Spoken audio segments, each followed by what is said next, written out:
All right, guys. Today's guest has been ranked as Australia's top 10 entrepreneur under 30 three times in a row by Smart Company and Australian publications. He started IT consulting at the age of 15 with a backpack and a push bike in rural Sydney. Since then, he has pursued his passion for technology in growing itGenius to now service 25,000 customers globally. itGenius is the #1 small business Google partner in Australia and helps small business owners with a technology virtual assistant service. So please help me welcome the guy who went from selling stolen rocks at the age of 6 and porn magazines at 13 to his school friends, to now being responsible for over $30 million in sales in his own companies, as well as acquiring more than 10 completing businesses and successfully exiting 2 companies, plus being featured in the Sydney Morning Herald, The Age, Australian Financial Review, Sky News, and so many more.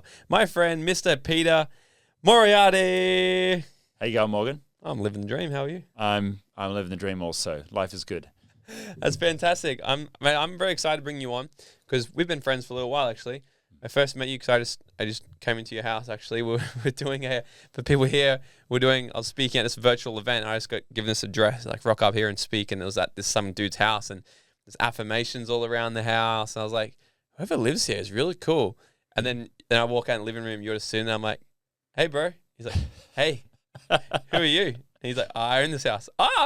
It's kind of where it all started. So I'm stoked to bring your knowledge in here because I didn't know how much you have in here. And I'm excited to pull it out. Please go ahead and extract away. Yes. So what I love most about you is your rawness to the reality of what it actually takes to become an entrepreneur. So you're 33 now, you've been fucking killing the game since 6 years old, and you not only know a lot more than what the average person knows, but you have done it, which I love. So talk to us, because a lot of people here, they have desires, they want to become an entrepreneur, they want to create freedom, and you've done that. You've got financial freedom, time freedom, location-independent freedom at 33, and you've had that for years. Everybody wants that. Tell them what's actually required to create that? That's a great question, and thanks for asking that. I shared before the show started that I came up into entrepreneurship before entrepreneurship was sexy, and so there wasn't a Gary V on Instagram hyping people up about entrepreneurship being, an exciting career path. I was in high school and I was running my side businesses in school and making a bit of money, some of them illegal, some of them eventually legal. And as I grew those businesses, in my last year of high school, on the side, I was selling computers and I was selling my time as a computer consultant. And so I was helping people remove viruses, install RAM upgrades on their computers, bigger hard drives, those kind of things, right? And on the side in year 12, I actually made $30,000 in my final year of school. Wow. And so my side gig was going pretty good. And even though I received an invitation to go to university and study engineering, I basically decided, well, I'd rather jump right into my business full time because business had always been a passion of mine. I always desired a life on my terms. And when I decided to then go and jump into my business full time, discussing that with my parents, my mum, who's been a lifelong academic, was less supportive. Mm-hmm. But my dad, who was a carpenter builder, and had run his own business, was quite supportive because he'd left school at 15 and gone into business himself. So he said, go chase your dreams, do whatever you like. But the interesting thing was sharing that with my friends at school, who most of them were planning on going to university. It was a private school, nothing fancy, but most people had the kind of parents that wanted them to go and get a university degree and enter the professional workforce in some way. And so I was in a situation where I was at odds to all of my friends. My friends were saying, hey, you're crazy. What the hell is this? Why wouldn't you go to university? You got into university, so you may as well go. And I said, no, it's my passion. I want to go and start my business. And so effectively I was about to pull the trigger and jump into my business full time. A client offered me a job for a year, which was a small business. I went and worked for that small business for a year, but effectively still kept my side gig going. But after that, after 1 year of there, at 20 years old, I jumped into my business full time, and that's pretty much all I've done. I scaled up that business. Eventually, it was branded itGenius. That's still now operating, and so as they say, it's been more than a 10-year overnight success, and is now successful under management. I have executive teams. I have a CEO running it. I collect the dividends and have all the freedom that most entrepreneurs dream of. Did you go to university? I did not ever go to university. But you've grown such successful businesses. I thought you have to go to university to learn business. No, I didn't. And it's interesting. I've obviously. Are you saying that we've been lied to? Oh well, there is certainly a cultural narrative that I think has changed. In the last decade, it's really changed. Back then, the narrative was very strictly you must go to university to be successful. But I certainly continued to have to invest in my education, which at the time I didn't realize, but I probably spent $500,000 on mentors and masterminds and other forms of non-traditional tertiary education. But the interesting thing is, yes, now we have universities and university skills, but I'm kind of learning the practical trickle-down skills through coaches, mentors, and masterminds, which are more tailored to the real world of entrepreneurship rather than the theoretical world of macro business. And for someone who wants to be a business leader, maybe a middle manager or an executive, maybe you want to be a CFO or a COO, it's probably important for you to have a university degree in something, because if you're going to be head of finance for an organization, you probably want to have an accounting degree or a finance degree. But if you are a founder, if you are a pure entrepreneur and you are taking ideas and taking resources and creating something from nothing, university is probably optional for you. And that's where you see the Steve Jobs, the Mark Zuckerbergs, the Google guys going to university, starting something and then deciding, no, I'll probably ditch this university idea and just focus on my idea that they want to birth into the world. So you just said sort of pure entrepreneurs. Do you believe entrepreneurs are born or made? Oh, that's a great question. I was selling stolen rocks when I was 6 years old. Yeah. And I have to ask myself the question, was that something that I learnt because my dad was an entrepreneur? I mean, I call him more a sole trader rather than an entrepreneur, because he's not really, birthing new business ideas or birthing new startups. He's working for himself, but he only kind of birthed one idea, which was I'm going to be a tradesman, and then built a building business around that, right? Entrepreneurs are creators. They take an idea and they birth something into the world with that idea. I don't think it's necessarily an exclusive club where you must be born with it. Some people are just born with it, like myself, start very early. But entrepreneurship, like any other skill, is a skill that can be learnt. And entrepreneurship, I kind of think of as a muscle. You go to the gym for the first time, you pick up some weights, and 3 days later you can't walk because you've pulled these muscles that you've never ever used before. But over time, it gets easier and easier and easier as you do the reps. Entrepreneurship is the same. And now, thankfully, schools and even universities have courses and education structured around entrepreneurship. They may call it intrapreneurship, they may call it innovation, but these are skills that can be applied to birthing and creating a business. And those are skills that people can learn. Yeah, sure, some people will have more of a knack than others, but interesting trends that I see, having consulted to literally thousands and thousands of small business owners, is entrepreneurs tend to be the kind of people who thrive with uncertainty. And so they thrive sometimes in chaos, but they thrive with unknown variables and solving problems with unknown variables, bringing order where there is chaos, seeing opportunity where there is chaos, or seeing opportunity where there is adversity. Those are qualities that may exist naturally in someone, but then actually harnessing those variables and harnessing those disparate resources and bringing them into something that can create value, that's a skill that can be learnt. And some people have got more of the magic than others, granted, but anyone can go to the gym, start picking up some weights, and eventually build some muscles. That's what I believe as well. It's like, I think I think it's both, really. I think that people, you find the Richard Bransons, the you, the me, Jacks, that we've always had the fascination of, I've never ever thought I'm gonna have a job forever. I'm always like, I'm gonna have some sort of business, or I want to be the owner. So I think I was pretty born with it. But here's the thing: the people listening to this right now that are daring to try and think, oh, but I wasn't born with it. You're fucking listening to us right now, which means you can make the decision to learn the skills, because everything is figure outable. Everything can be learned. You can create anything you want if you're willing to put in the work to actually learn the skill set and develop the mindset to have it. I believe that. And so it is like going to the gym. It's like doing the freaking reps. But my question to you is, does somebody have to become an entrepreneur in order to create real freedom in their life? Oh, that's a great question. If we're talking financial freedom, absolutely not. And you just have to go onto one of the financial independence retire early forums on Reddit, and there's plenty of people who are working a career and retiring by 30 or retiring by 35. Yeah, sure, they've lucked out potentially getting into a high-paid job, but they're optimizing their expenses sometimes, manically, to the point where they're generating enough income and enough investments, whether it be through property or stocks or other dividends, where they're able to have all of their recurring expenses taken care of by not passive, but at least recurring investment-based income. Or they're building up a large wealth fund, sticking in index funds, earning 7% per year, and they're drawing down 3% per year, and they kind of live off that. So that's certainly a strategy for early retirement that doesn't have to necessarily include entrepreneurship in there. I think the question of whether or not someone wants to pursue the path of entrepreneurship as a career or as a life path is to look inside and ask yourself, do you have the fire? Because sometimes you will wake up every day, or you'll wake up in the middle of the night and you can't not do something. Yeah.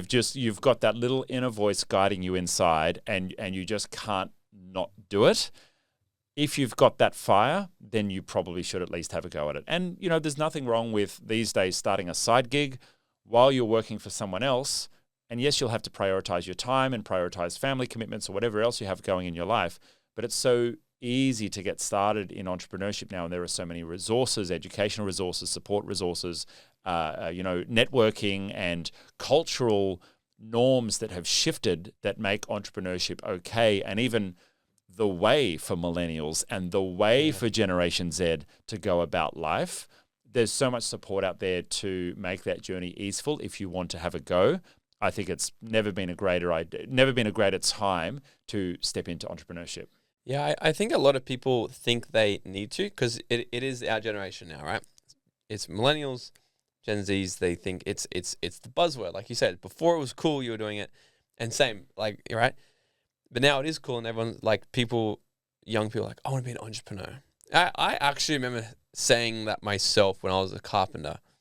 I was on a renovation on this rich guy's house, and I said, can you teach me some stuff about what you know? Because, your house is really expensive. I think you know a little bit more than what other people around me know. And he goes, why do you want to know? I said, because I want to be an entrepreneur. I didn't even know what the fuck the word meant. I had no idea what it meant, but it sounded cool. But what I want, I don't know how to articulate the question, because what I teach people as well is you don't have to be an entrepreneur to actually create your dream life.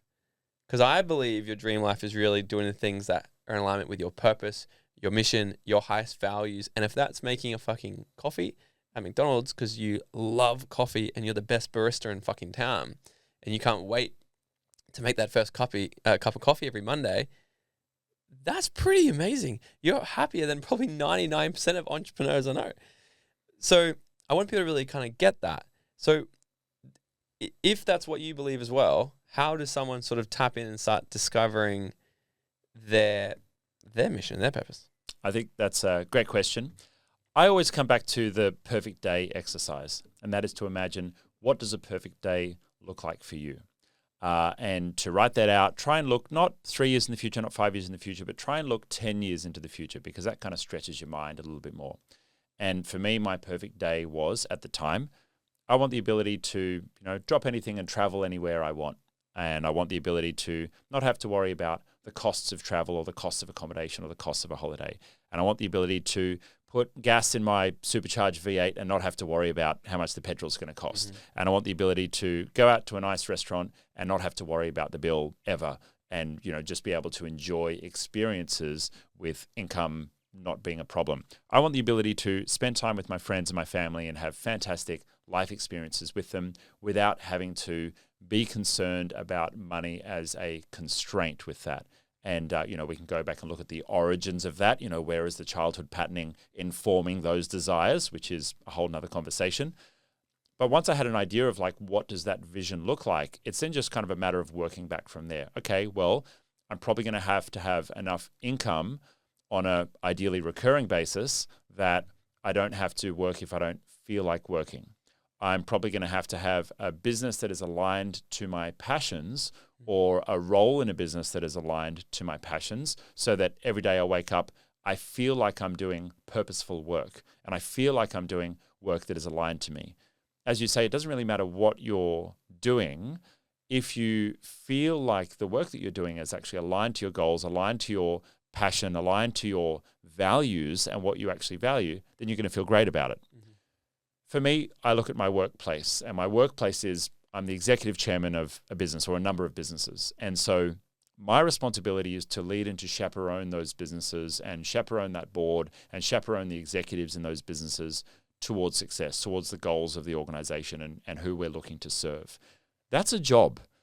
It's a job. I only have to show up half a day a week at the absolute minimum, but that's still a job. I still have the weight of responsibility of that role that is required of me. So it gets very boring if you just have unlimited money and nothing to do. And if you've ever played a computer game and entered a cheat code and had unlimited money, it gets pretty boring pretty quickly because there isn't a grind. And there isn't that striving for more or that striving to go somewhere different. Totally. Think about that. Like, you always cheat, and then eventually, like, fuck else do I do? Well, it doesn't feel very good. And I often make the joke that, when I was 27, I had the business set up so that I really only needed to be there a couple of hours a week at the absolute minimum if I wanted to disappear for weeks or months at a time. And I make the joke that, like, after 2 or 3 weeks of PlayStation and masturbation, life gets pretty boring. Like, you need things to do to feel purposeful. And so I had my time. I spent a couple of years traveling and really enjoying being like out of the matrix and out of the rat race, which was a weird experience under 30 because all of my friends were either tied to businesses or they were tied to careers. And it was like I was unattached. I don't have any kids yet. And I was in the, space of being able to have any location that I wanted to be in. I could stay anywhere I wanted to stay within reasonable costs. And I had this complete freedom, and yet I had this moment of like, oh, well, I need to find a purpose. I need to find things to do. Otherwise, I'm probably going to be idle for the rest of my life.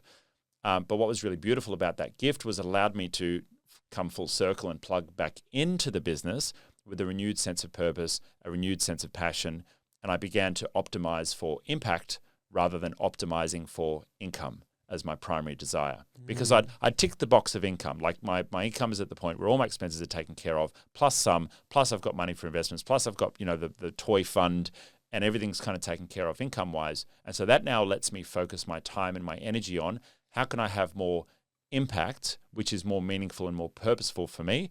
And then income generation and income optimization comes second to that, which feels much better and feels much more aligned. Yeah. Okay, so let's say for the people that, they're working a job, they don't like their job, but they think in order to go to work on a Monday and love what they do, they've got to build a business, right? So they think they have to do it because that's why I'm saying they think they have to do it because if they really want to, they'll just fucking do it. I did. 21, I'm like, I'm fucking over it. I started doing a side hustle. I stayed up to midnight every single fucking day. Slept 4 hours a night because I'd get up at 4 a.m., work a building site for 12 hours, go to the gym, come home, work my business till midnight. I figured out if I can sleep 4 hours a night, and that will work for about 12 to 14 days. And then I would catch up every 2 weeks. Yeah, I'd have 8 hours sleep. And I just work. I'm like, I can get this done. But that made me financially free within about a year. Quit my job at 23. Because I knew I wanted to do that. But so, because my version of freedom was literally living in Mexico, and it's exactly what I went and did. So for the people that, how I guess, what's your advice? How can someone identify if they're better as really being the entrepreneur or perhaps an intrapreneur? And what's the difference? It's a good question. Entrepreneurship is an uncertain path. It's glorified right now in our culture, but it's not easy. And if you think about the reality of someone who's in a job that they're not really enjoying and they've just got to, clock in, clock out, slog it out every day, do the grind, to an extent, you've got to have a level of masochism to be able to do that, to kind of flog yourself. Entrepreneurship is not really that different. But there's this quote from Steve Jobs and he said, and I might not get this exactly correct, but you have to really love what you do, because on the days where you're getting smacked in the face and the days where it's really tough, you're going to have to do it anyway. And with entrepreneurship, there's nobody writing you to get your work done. There's no boss. I mean, yeah, sure, you might have your accountant or the tax department or, bills to pay. But apart from that, there's no one really writing you to actually get this done. And there's no fear of being fired from your job. So you don't have like the power dynamics of some kind of hierarchy that is looming over you. But it gives you the opportunity to get up and do the work yourself. So to me, that's fantastic. I'm someone who's very self-motivated. I enjoy being responsible for my own life. I enjoy the integrity and the personal development journey of that responsibility for myself. And so it's been said many times that business is the best personal development journey that you can do, because it will force you to face your shadows. It will force you to confront your demons. It will force you to face your procrastination or your scattered mind, or your lack of initiative in certain areas, or your blind spots, or your incompetencies. It's going to force you to confront all of those. If you're someone who values growth, fantastic. You're going to do well as an entrepreneur. If you're someone who values, it's been said many times, safety, security, then there's no shame in choosing a path where you're maybe supporting somebody else's business. You mentioned the word entrepreneurship, and I have our social media manager who works in one of our companies studied entrepreneurship in university and then came and worked for us. And I asked her when she started working for us, hey, if you studied entrepreneurship, why are you working for another business? And she said, well, I don't have any business ideas. I want to work entrepreneurially, but I don't have any business ideas. So she wants like the freedom and a bit of freedom, a bit of flexibility. And what I read from that situation and that comment from her was that, okay, this is someone that I'm going to be able to throw problems and she's going to come up with creative solutions, and I'm not going to have to dictate too much about what needs to be done. For me as a business owner, I'm like, woohoo, I've won the jackpot, right? Yeah. Because here's someone who's going to be dynamic in problem solving, that I can throw challenging issues and I don't have to spoon feed her. She's going to be able to work things out herself. Now, the one downside of that as a resource is every 6 months, she's going to have to change roles or move about in the business because she's going to get bored. Yeah. If she does the same thing too much, she's going to get bored. But I know that because I've hired these types before. But if you're someone who feels a little entrepreneurial, but is not necessarily ready to go and start your own business or launch into the weight of entrepreneurship is a lot, particularly if you have a family right now, or if you you're living out of home and you have your own bills to pay and you've got to stand up and look after yourself. Entrepreneurship is a weight. It's a lot to really handle and take on, and the amount that you are stretched is a masochistic level of grit required and stamina required to actually be successful in entrepreneurship. It may be a pathway for you to work for someone else, hopefully have them harness your talents as someone who can think creatively, who can be a little bit more on your feet than other employees, and have the safety of working for somebody else in a salaried or permanent style position. And I would say if you are someone who is entrepreneurially minded, put that on your resume, and not just I'm entrepreneurially minded, because plenty of people might say that, but actually demonstrate that you are entrepreneurially minded, because you will be the best support person for a business owner. And interestingly, my current CEO of our business, Scott Gallatley, who's now my business partner, he was previously an entrepreneur. He was running his own business. And so he had a small technology consulting business. He grew that to nearly $1 million in revenue. And the business was successful. But in his words, he'd grown his business to a certain point. It was like he had made it to base camp and he was looking up at Everest, and he knew that he'd had this, this great run so far, but he had bigger and bigger milestones to hit for him to grow the business. Now he's got a young family. He's got 3 kids. He wants to be able to knock off at 4 p.m. every day and have family time because he's in that stage of his life. And he came to me and said, hey, Pete, do you want to team up? Instead of me going alone, I think our business is aligned. Let's team up. And we ended up teaming up, and that worked really well. Now, what I love about working with Scott is he's been there, done that as an entrepreneur, but he didn't necessarily want to be the one who has every single dollar on the line if the business goes down. That's me. I'm okay with that level of risk. right now in my life. I don't have dependents. It would be okay if I lost it all, and I wouldn't mind losing the properties and the vehicles and all those things, because I feel pretty confident with being able to take that loss and being able to rebuild myself. But for someone like Scott, different period of life, he's much more comfortable with the safety and the security of a job. Now, he's a shareholder, so he does have some risk. He's a director, but his risk is limited in that he's not the guarantor of any of the loans of the business. So his house isn't on the line for the business, apart from his director's responsibilities, which does carry some actual liability. So if you're someone who has that desire for entrepreneurship, you don't necessarily have to be the founder. You may be a co-founder, or you may be working inside somebody else's business in an entrepreneurial way, in a way that aligns to your values, has all of your needs met, and you can have a fantastic time. It's totally fine. Yeah, I love this because I think, and I see it when people come into my rooms and all this, right? I see this a lot, that they're conflicted, and this is why. Because they see social media now. Social media is new to the last 10 years, so now they're seeing, as I see all these entrepreneurs, they got fucking the Lambo and the Rolex, and I got to do an e-com business because that's what I got to do.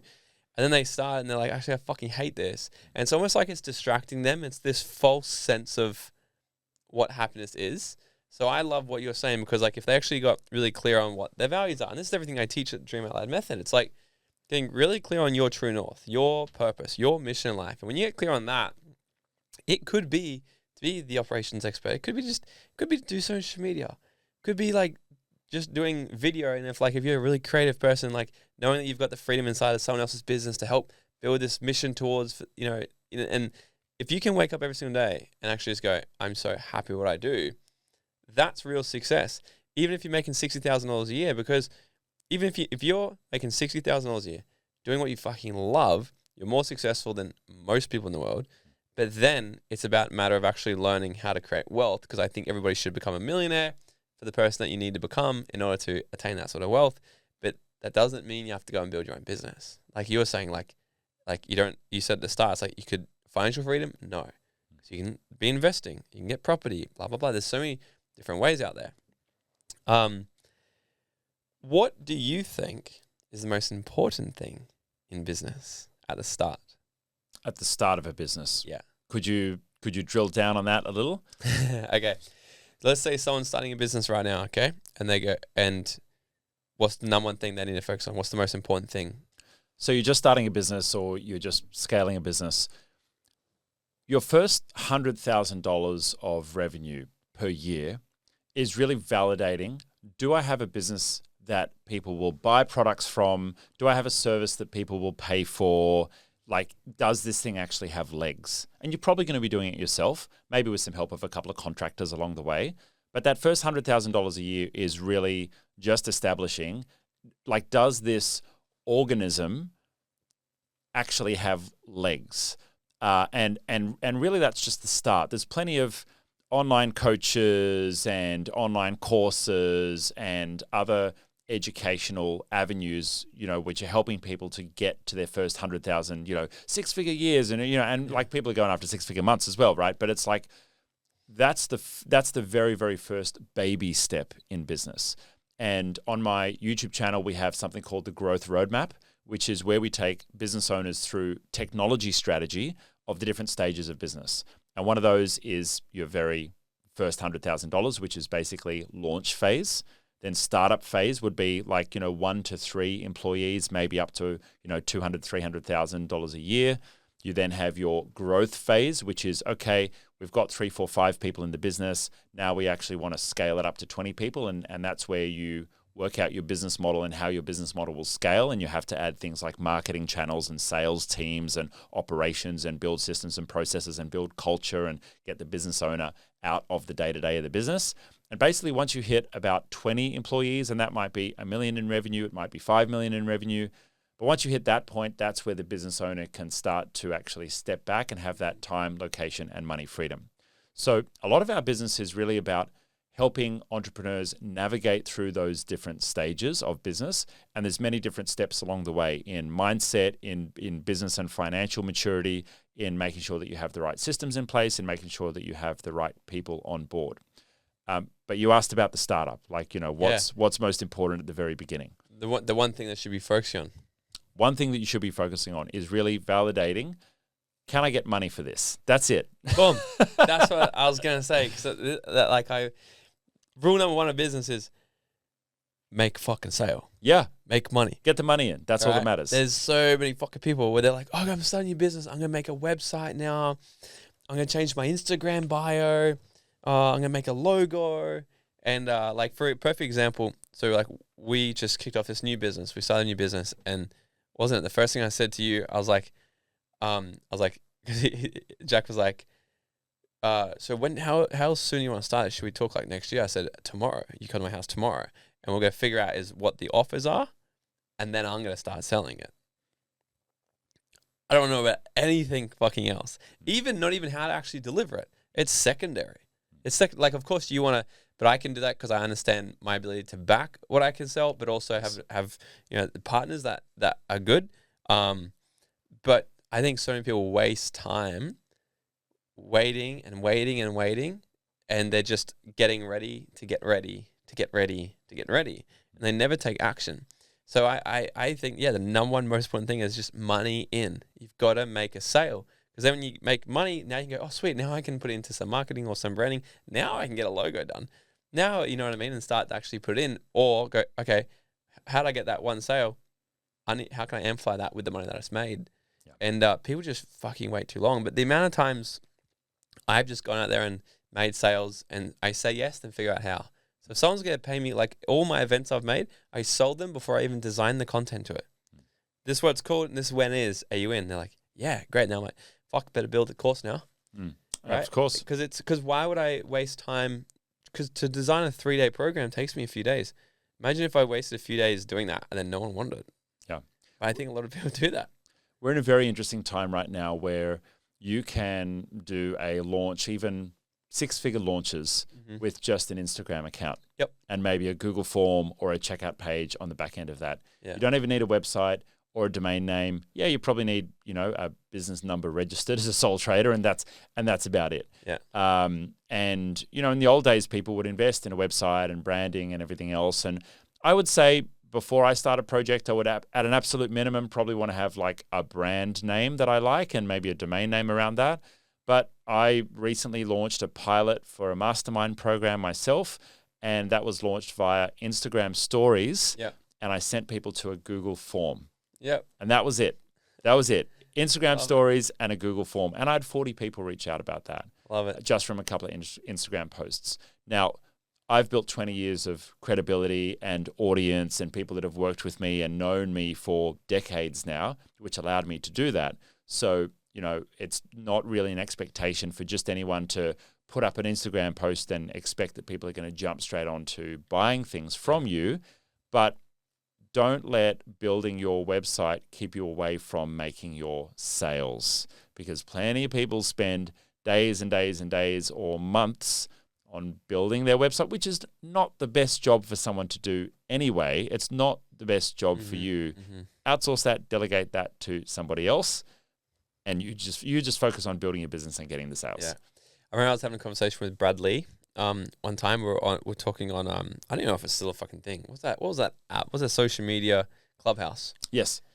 And we were talking on there, and I asked him something about business. I'm like, I want to scale. This was back when I was really pumping network marketing. And I was like, I want to scale to the next level, blah, blah, blah. What's your advice? And he's like, man, you just got to go out there and knock on more doors. You got to shake hands. I'm like, it's just so fucking true. He's like, if you want to build your business, rule number one, just go and shake fucking hands. Shake hands, make deals, have conversations, shake hands, knock on doors, have conversations, get it fucking done. Which leads me to, so what we were talking about, we started to have a chat before the podcast, then you were like, we need to talk about this on the podcast. So because I'm so high strung, I'm like, go all the time. Not all the time. I've got a pretty damn good balance. But you just said you got back from this week-long mindfulness thing in Bali where you did nothing. Even when you walked through the field, you were just listening to the breeze, and for someone like me, that sounds painful to do. So what's the question I'm trying to ask? What's more useful, I guess, For someone who has that in them, who's listening to this and like, yeah, I can relate with me, being like, yeah, I want to just get it done and go, high energy, high achiever. Then someone like you is grounded and there's all the conversations. If you got to be mindful and you got to meditate 14 hours a day. And, you know, I mean, there's like these two different conversations going. You got the Grant Cardone personality, then like a Jay Shetty personality. Which is right, do you think? Oh, great question. And I like how you framed it, which is right. That's, it's very, very interesting way to approach it. I've often considered whether or not entrepreneurs can build a successful business without the 3 years of grind. Mm-hmm. And the 3 years of grind are well known. It's like the first 1,000 days of most businesses are going to require grind, whether it's a side hustle or whether you're in it full time. It's been well documented, and most entrepreneurs will kind of nod their head and say, yep, that's about right. Can you be a performer in business and build a successful business without losing some sleep, sacrificing your family life or something else? I don't know, but here's what my journey looked like. For most people, if you were to put 5 things on your hand and you were to say, spending enough time with family is 1, looking after your body and your nutrition is number 2, number 3 is earning income in your business, number 4 is having social time and spending time with your friends, number 5 is traveling and enjoying leisure time. Pick 3. That's how you build a business.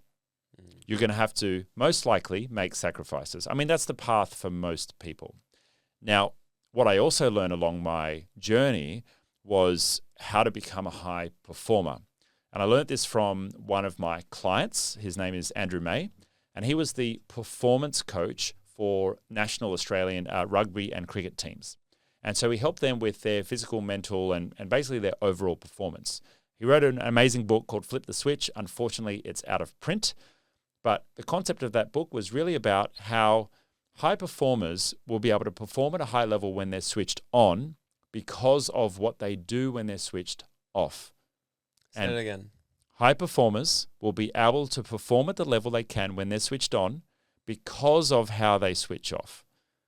And what he was basically saying was that you need to know how to recover properly to be able to perform at a high level.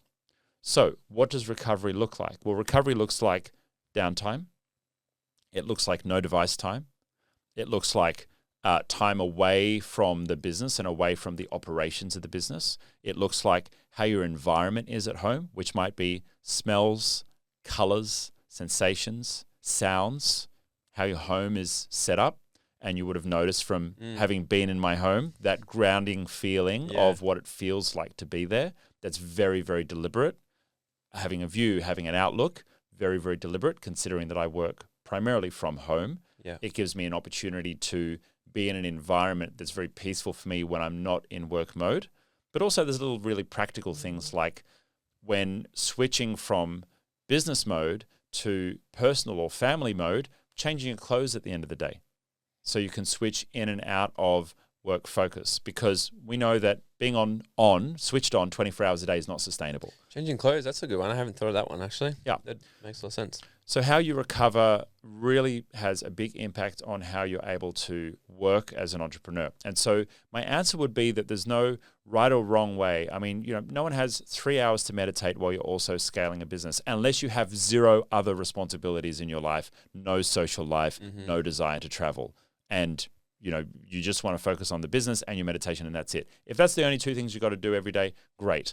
But most people probably have family relationships. They probably want to take a holiday every now and again. They potentially have, a spouse of some sort, potentially even kids and family that you want to see and have upkeep with. And so you need to try and find a way to integrate those. So what does integrating those look like? Well, okay, it might mean that you sacrifice some of your social time so that you can have more time in the business. But it probably, in my case, looks like, do I have enough time for a little bit of meditation? Do I have enough time for journaling and managing my emotions and managing my present state? Do I have an environment that's set up that's really, really healthy for me? Do I have everything that's not good use of my time delegated to other people that can take care of things for me that I don't need to do myself? And do I have a way of flowing in my business where I'm focusing on doing my highest and best value tasks and ideally delegating everything else to others? Now, that's hard to do if you're just starting out, because if you've only got 1 or 2 contractors in the business, saying, I don't want to do anything I don't like doing is a little bit harder to implement than it sounds, right? Yeah, I tried to do that a bit this year. Then I'm like, fuck, I got to actually just do some shit. It's a process, but that's also a muscle Yeah. that, like we talked about at the start of this episode, a muscle that you can build. And so one of the key entrepreneurship muscles is the ability to delegate, getting really good at delegating and getting really good at taking things off your plate. Now, there's a really simple way to find things that you can delegate, and that is to work out your entrepreneurial hourly rate.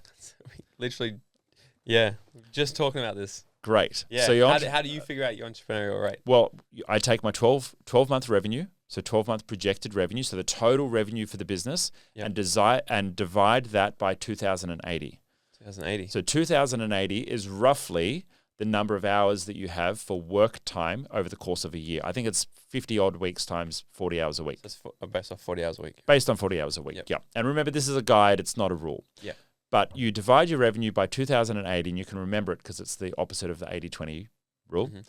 You divide it by 2,080, and that gives you how many dollars your business needs to generate for each hour that you work in the business each year. Now, you're not doing every single job, and you may have employees or contractors who are helping you with the business. But you, as the founder, as the chief executive of the business, need to have that business generating that much commercial return per hour for every hour that you are available to work in the business, whether or not you're doing the actual delivery of that individual task. So you get that new hourly rate, and it might be $100 an hour, it might be $500 an hour. Mine's, I think, $10,000 an hour now.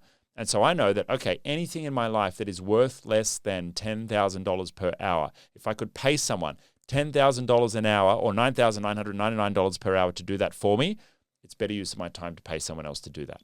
Yep.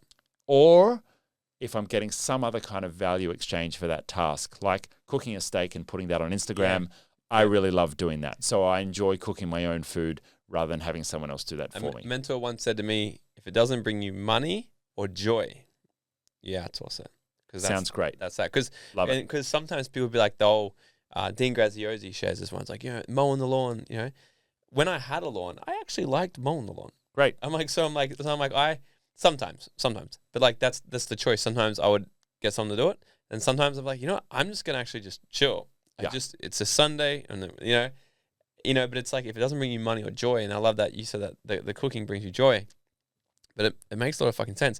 What I love as well is, I don't think I've met anyone who articulates what you just said that good, because that makes a lot of sense. Because I went so fucking hard one way on the pendulum for years, and then at the start of COVID, I think it was because I had a chance to stop.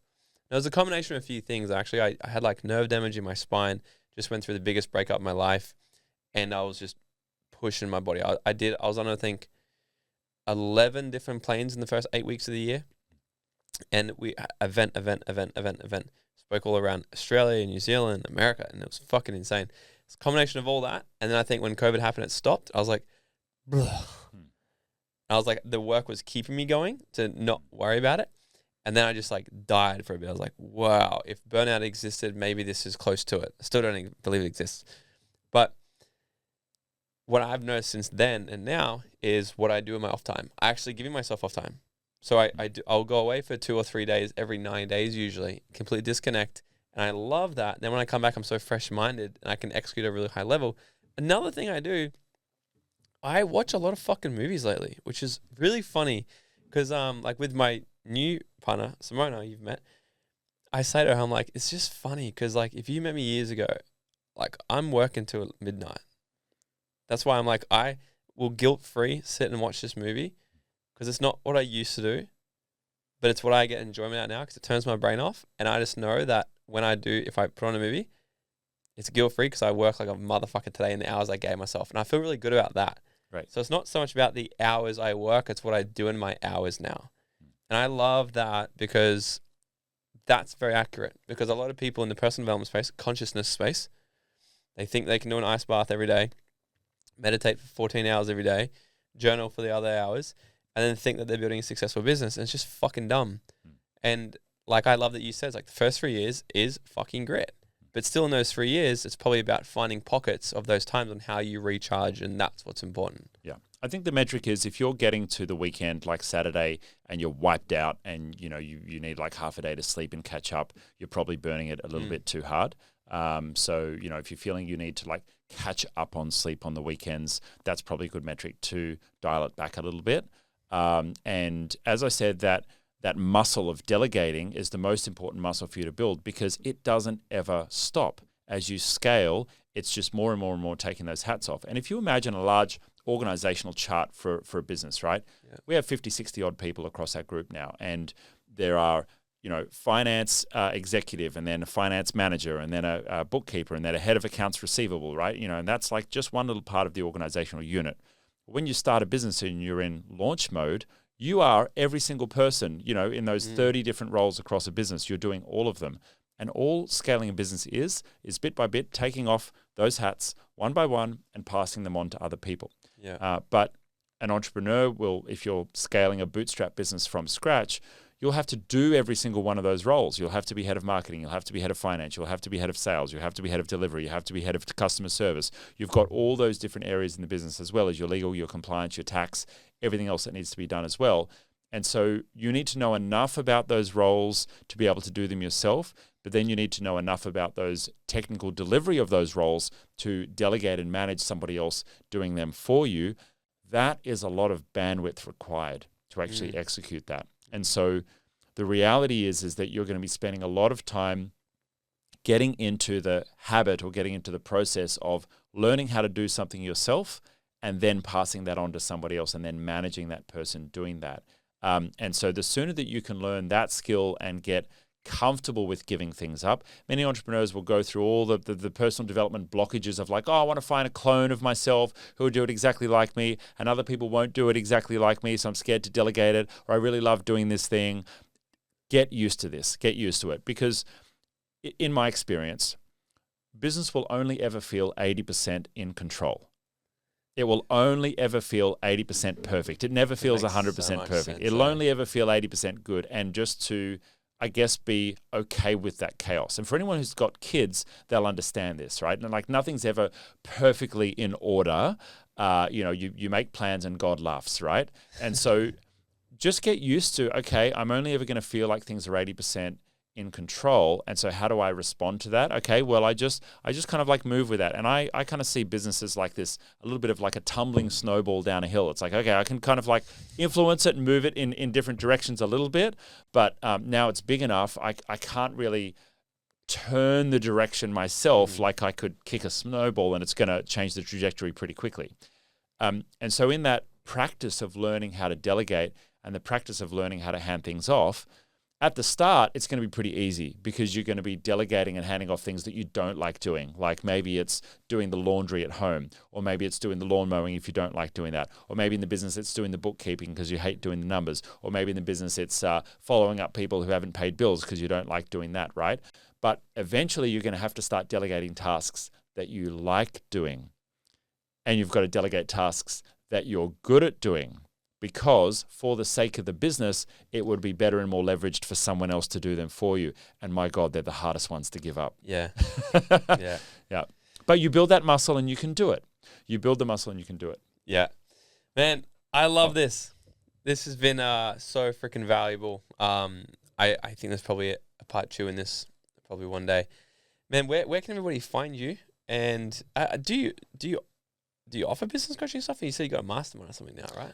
I have an exclusive mentoring service for established entrepreneurs. And so for business owners that are doing at least $100,000 a year, ideally you have a team and you're somewhere between 2 employees and 20 employees, and you want to get to the scaled up business that's systemized and running itself.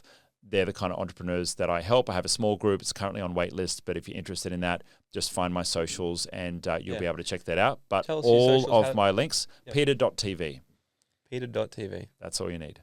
I love it, man. To wrap this up, one last question for you. Go for it. If you were to go back to your 18-year-old self and give him 30 seconds of advice, what would it be? It would be very simple. It's all going to work out. Just do the work. Stick to the course. Follow your dreams. It's all there for you.